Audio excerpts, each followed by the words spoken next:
6:51 de la mañana, Yuri Rodríguez. Bueno, muy buenos días a todos los radioescuchas, a todos los televidentes, a el Dream Team de la radio, el equipo más influyente de los fines de semana, sin duda alguna.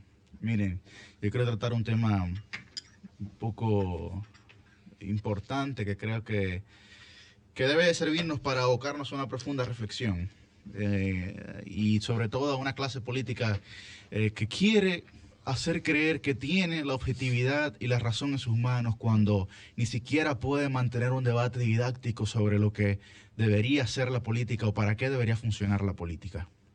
Miren, el objetivo de la política es conseguir que la voluntad popular sea la última palabra, es verdad, pero que no sea la única. El objetivo de la política es entender de alguna manera u otra los expertos que se tengan en cuenta, pero no realmente que nos sometamos a ellos. Y esto bajo el entendido de que la política no puede seguir siendo el arte de hacer predicciones equivocadas para luego traer soluciones también equivocadas.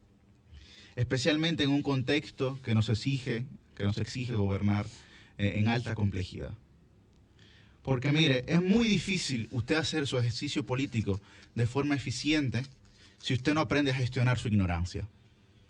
Es decir, hasta que no sepamos qué hacer, con lo que no sabemos no tendremos la capacidad de gestionar correctamente nuestro ejercicio político. Una cosa es aceptar los hechos como un dato que se debe de tomar en cuenta y otra cosa es aceptarlo como un contexto definitivo. Y hay una falta de aprecio últimamente en los hechos en nuestro país. Y seguramente esa falta de aprecio hacia los hechos es uno de los factores que explica la gran polarización de nuestra vida política.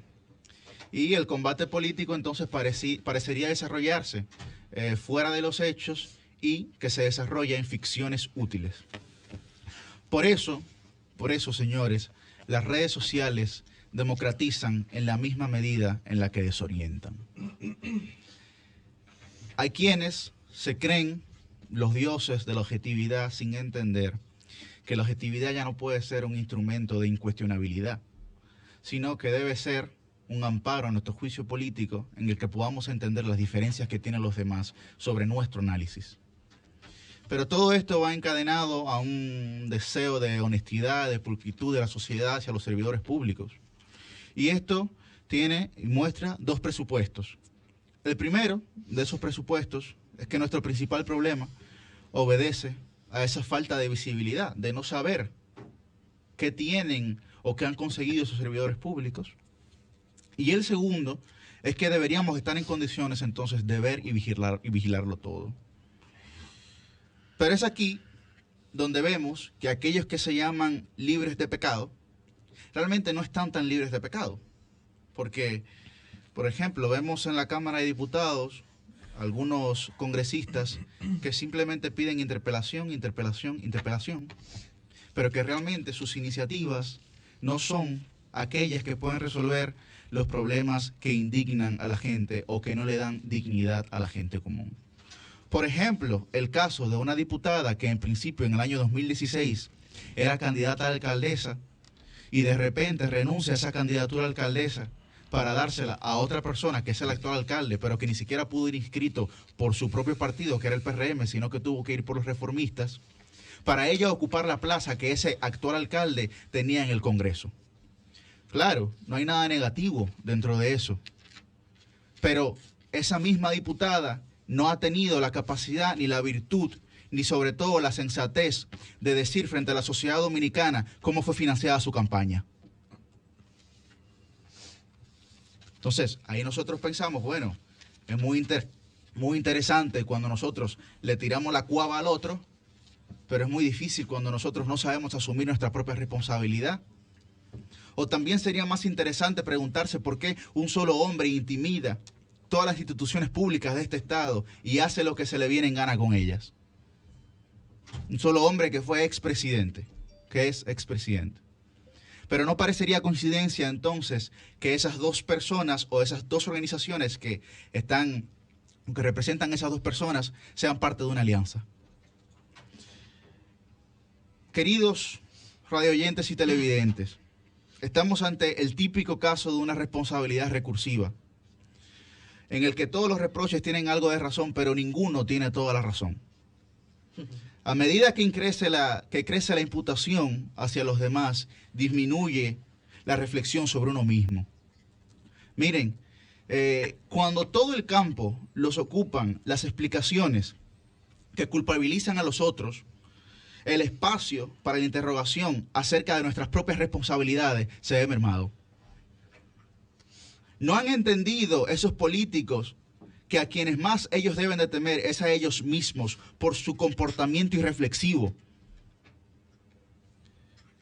Y una clase política que no ha entendido tampoco, esa misma clase política no ha entendido que lo razonable a la hora de construir un marco de convivencia en una sociedad plural no es acordar una votación, sino votar un acuerdo. Y es que la democracia no es el reino ni de los votos ni de los vetos. La oposición aquí se ha tirado a un rincón elegido, pero que ha guardado, es verdad, su esencia, pero que han sido incapaces de transformar aquello que supuestamente lo indignaba a ellos. Porque van al Congreso, se colocan presentes, cobran los viáticos de ese día y se retiran a la hora de la votación. ¿O es que no tienen la capacidad ni siquiera de debatir lo suficiente?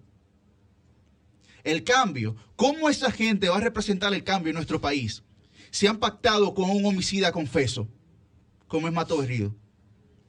¿O cómo esa gente puede representar el cambio cuando ha pactado supuestamente por un Senado plural, pero hay que diferenciar lo plural del caos, supuestamente por un Senado plural, con un expresidente que en más del 80% de sus obras estructurales fueron entregadas grado a grado? Ah, pero a ese sí no hay que interpelarlo, a ese no hay que investigarlo. Porque no había ley de compra y contrataciones, no había ley de acceso a la información pública. Y entonces, ¿en qué estamos? ¿Eso acaso no es un motivo que agriete los principios de esa honorable diputada y de su organización? Ese es el famoso cambio. Mire, usted tiene que entender que las leyes se crean y se adaptan en subjetividades de los hombres y de las mujeres, porque son ellos quienes las hacen. Pero, muy probablemente, el problema es que le falte contenido al debate. De todas formas, no se puede confundir deseos con realidad. Inclusive JM, en algunos casos, por eso hay gente que es mejor responderle con el silencio. El sol de los